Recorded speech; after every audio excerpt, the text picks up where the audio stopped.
This is the second part of the interview that we were talking with Chris earlier about concerning the areas that were actually available in the county or in the city or whatever that fit the criteria of what the minimum the state was saying. And tell me more about that. Well, since this document has surfaced, which should have surfaced a year and a half ago, went over that. I think the superintendent and others had an obligation to provide this to the board to start with, where they could make informative decisions based on fact and not hearsay. So let's go back to when this all started nearly a year and a half ago. They approached, everybody knew we borrowed this money to build a Magee Elementary. Supposedly the needs were Magee Elementary and Mendenhall Cafeteria. So we borrowed this money from us taxpayers that's sitting in the bank right now on a fund, I assume, to build these facilities. Well, here we are a year and a half later. Okay, well first they come to me and say, we're interested in the property behind Tractor Supply.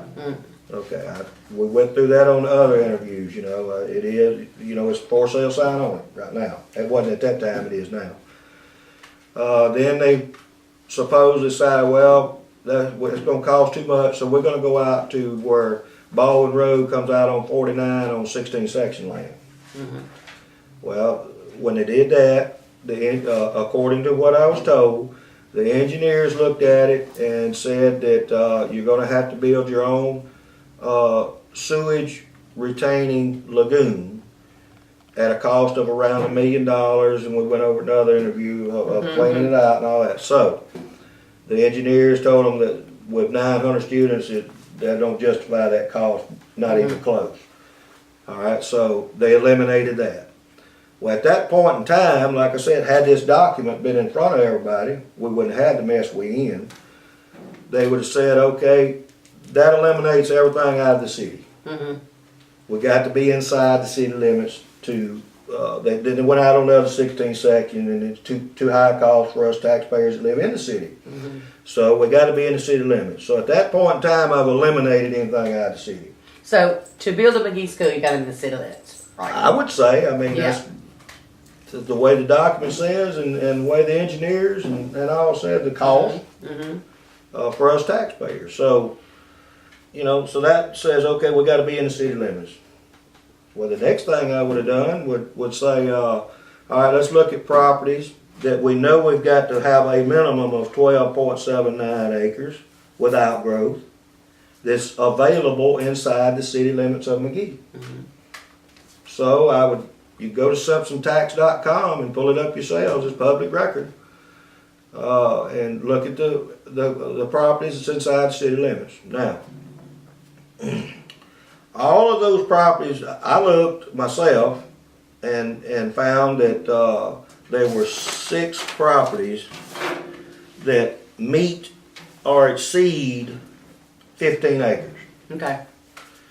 And I just used 15 acres. Now, of those 6 properties, I went down through the list and I looked and I seen was 41 acres of where the Tractor Supply, the OPFG building property.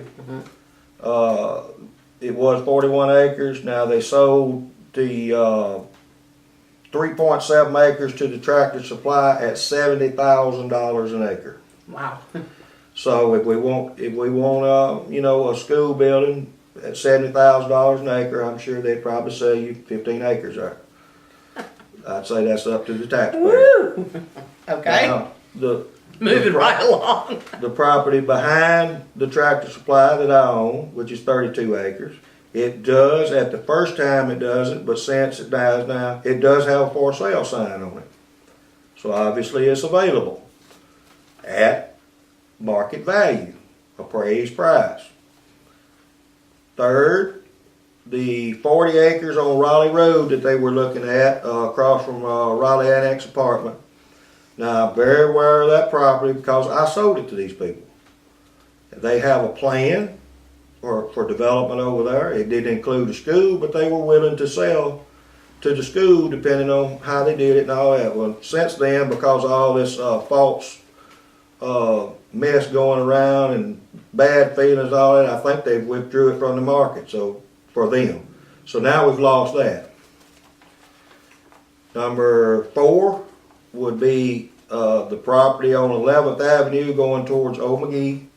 Go past Gregory. Kind of in the flat area. You got that stop sign, and then you go up a little bit further. Well, that property is 25 acres. There's 12 acres that's already been done, leveled, engineered, everything. That property belongs to me. It is for sale at appraised price. 5th would be the Harrington Estate on Goodwater Road, which is if you're coming from the Cosmetique, just before you get to my property, on the left, the wooded property there. Last time I looked, there was no for sale sign on it. So I would, common sense would tell me, all right, now let's see these 3 properties. This is all the criteria, some of them not for sale, that you have to choose from. We've done eliminated out of the county. Now we're inside the city. We've got to have basically 15 acres, so let's go with that. Well, I'm looking at the Tractor Supply property. Okay. Be a very nice place. Have great visibility. Great visibility. Question is the taxpayers want to pay 15 acres at $70,000 an acre? I'm not good at that. I'm not educated. That's why, I'm doing this. But you talking about a bunch of money. You do the math on it. Dirt work's done, most of it, so you got to do all that. Now the property behind the Tractor Supply, which is my property, yes, it's for sale at appraised price. I'm not trying to make a killing on it, just trying to get what it's worth.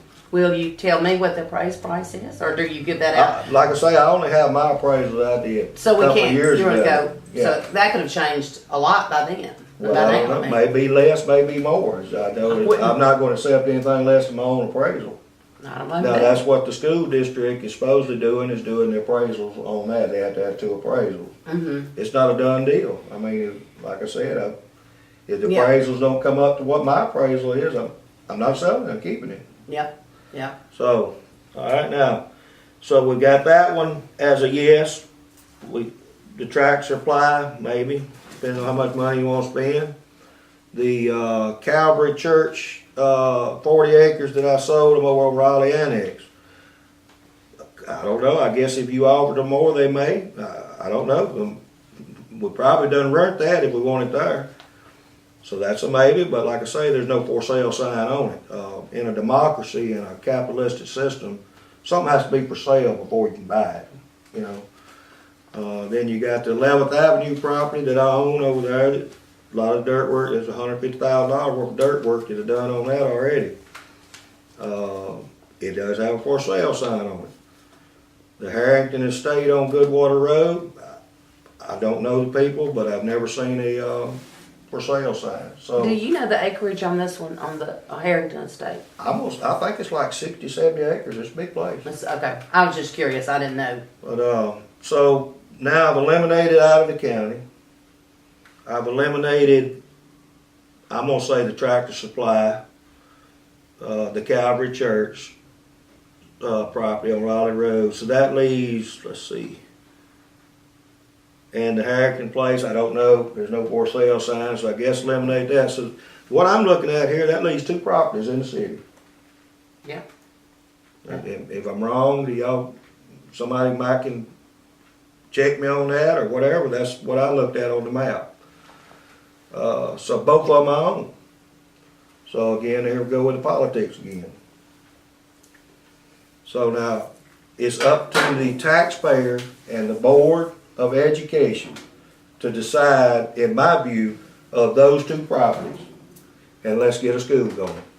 And really, that there's not much choice. I mean, basically, is what you're saying. There's not much choice. I mean, I'm not making this up. It's public information. But why now? This should have been done a year and a half ago, had this document, and we could have eliminated all this. And all this fighting going on and tearing board members up that's basically there for volunteer, and ugly stuff that's been said. All this could have been eliminated a year and a half ago. We'd already have the building up right now. you know, there have been so many negative things said about these board members. Basically what you're saying too is if the board members are not provided with this information, then how can they make the decision? It's not the board member's job to go get this document. I would think that would need to be, like I said earlier, provided day one when they knew they was gonna have to build a new elementary and got the funds for it. That should have been, the engineer should have told them, and then, but at the end of the day, that's the superintendent should have given them that and say, okay, here's part, now let's eliminate just like we just did, eliminate different things, and they did. They went to, like I said, the 16th section and eliminated, so they did okay. But had they had that document, they could, once the 16 section stuff was eliminated, then they could have come inside the city and done their homework on that. And say, Instead of going to board meetings and fly by night and just say, oh, we're gonna do the walking track. We're gonna the practice field down there, the six buildable acres. before we go into this one, we're going to break, because we have found that if you can watch these videos shorter, you get to see them. So we're going to move to the walking track when we come back.